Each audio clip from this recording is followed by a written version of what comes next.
Bonjour, je suis Mélivis, actuaire, auteur et coach en intelligence financière. Bienvenue sur ma chaîne où on va parler de tous les sujets qui me passionnent, à savoir tout ce qui concerne la liberté financière.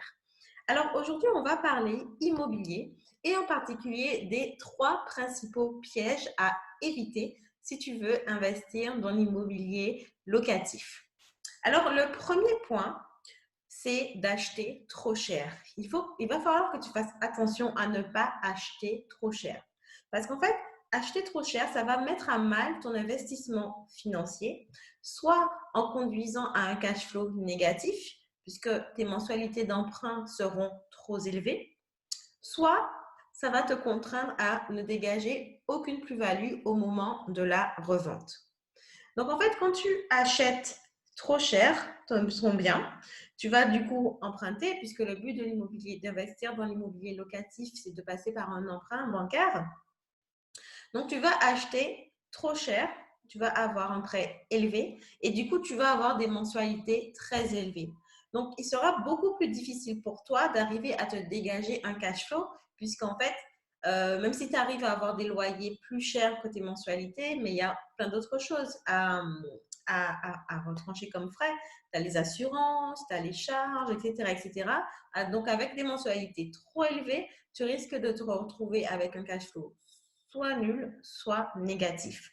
Ensuite, deuxième point, même si tu arrives à te dégager un cash flow positif, si demain tu dois revendre, le fait d'avoir acheté trop cher au final, au moment où tu vas revendre, tu peux ne faire aucune plus-value, voire carrément perdre de l'argent.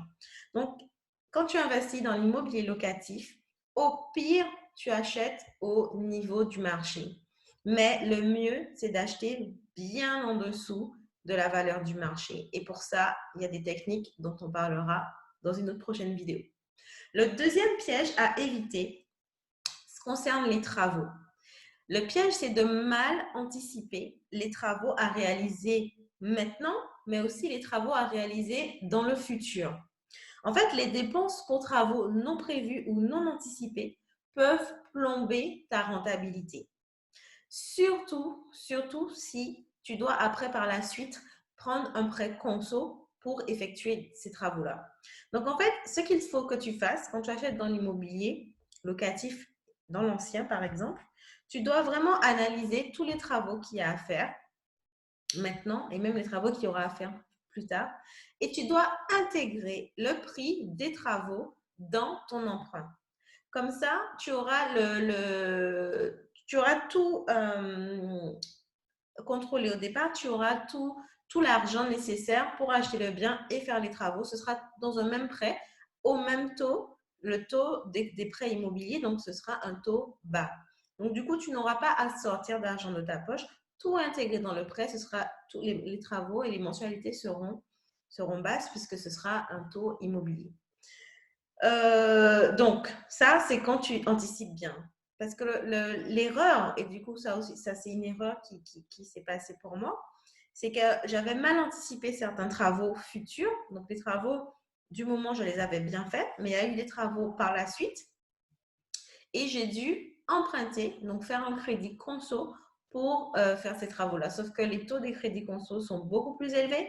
Donc, j'ai eu une mensualité. Donc, c'est vrai que ce n'était pas sur longtemps, c'était 3-4 ans, mais c'était une mensualité qui s'est rajoutée. Et du coup, ça a plombé un peu ma rentabilité et ça a faussé un peu, ça m'a fait perdre un peu de l'argent. Donc, voilà, anticipe bien tes travaux, non seulement les travaux de maintenant, c'est-à-dire à faire au moment de l'achat, mais aussi les travaux pour plus tard.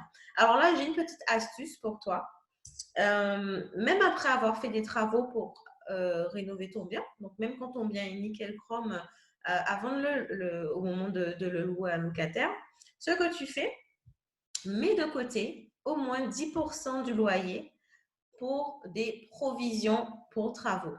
Alors, c'est un peu comme les charges, tu vois, quand le locataire paye, il paye une partie des charges. Toi aussi, tu payes une partie des charges pour la copro. Mais les charges, en fait, c'est pour tout ce qui concerne la copro, dont les travaux de la copro. Donc, des parties communes, les cages d'escalier, l'ascenseur, etc. Mais pour ton appartement, il faut aussi que tu fasses pareil, que tu mettes disons, je te donne 10% minimum du loyer que tu mets de côté comme une provision pour les travaux de ton appartement.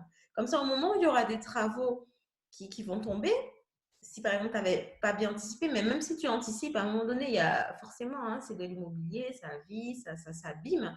Forcément, il y a des travaux à un moment donné. Donc, tu auras cette provision de travaux parce que 10%, 10%, 10%, 10%. Donc, peut-être qu'au bout de 2, 3, 4 ans, si tu as des travaux qui tombent, tu auras déjà accumulé assez pour faire face à ces travaux avec cette provision de travaux. Donc, ça, c'est une petite astuce pour éviter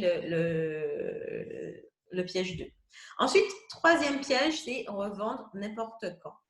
En immobilier, c'est sur le long terme que les gains sont maximisés. Les locataires auront remboursé le prêt immobilier et à la fin, toi, tu récupères un bien immobilier quasiment gratuitement au bout de toutes ces années de prêt. Parce que toi, tu auras misé ton apport au départ et après, ben, les locataires, c'est eux qui payent toutes les mensualités d'emprunt, etc., etc. Pendant les 20, 25 ans, à la fin, tu récupères. Sauf qu'il faut faire attention à l'imposition sur les plus-values. Donc, elle est très élevée. Donc, je pourrais te mettre le tableau de l'imposition sur les plus-values, mais elle est très élevée. Donc, il faut vraiment faire attention à ne pas revendre n'importe quand.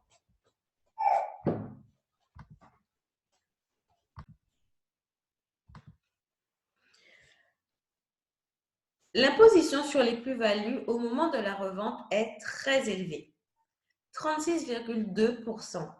Et tu n'en seras exonéré qu'au-delà de la 22e année pour l'impôt sur les revenus et au-delà de la 30e année pour les prélèvements sociaux. Donc, du coup, vraiment, vraiment, il ne faut pas que tu revendes à n'importe quel moment. Puisque si tu fais un bon investissement, donc ton bien va prendre de la valeur, au moment où tu vas le revendre, tu vas faire de la plus-value. Et là, les impôts vont te taxer près de 40% de la plus-value que tu auras effectuée. Donc, du coup, tu auras l'impression d'avoir travaillé pour rien. Donc, vois ton investissement, à part si tu veux faire des opérations de marchand de biens, mais ça, c'est un autre sujet. Mais vraiment, vois ton investissement sur du long terme et pense à une revente le plus tard possible, surtout quand les taux d'imposition sur les plus-values seront les plus bas ou voire carrément nuls au bout de la 22e année pour l'impôt sur les revenus et ou de la 30e année pour les prélèvements sociaux. Donc voilà, donc c'était les trois pièges à éviter, selon moi, les trois principaux pièges à éviter. Donc, premièrement, acheter trop cher. Deuxièmement, éviter d'acheter trop cher. Deuxièmement, il faut vraiment bien anticiper ses travaux, les travaux à réaliser maintenant, mais aussi les travaux futurs. Donc, les anticiper au maximum, demander de l'aide, demander des conseils. Et troisièmement, ne pas revendre n'importe quand. Alors, voilà, c'était tout pour aujourd'hui. Si tu as aimé cette vidéo, tu peux liker et t'abonner à ma chaîne. N'hésite pas à partager. Aussi, j'ai un petit cadeau pour toi, un e-book à télécharger.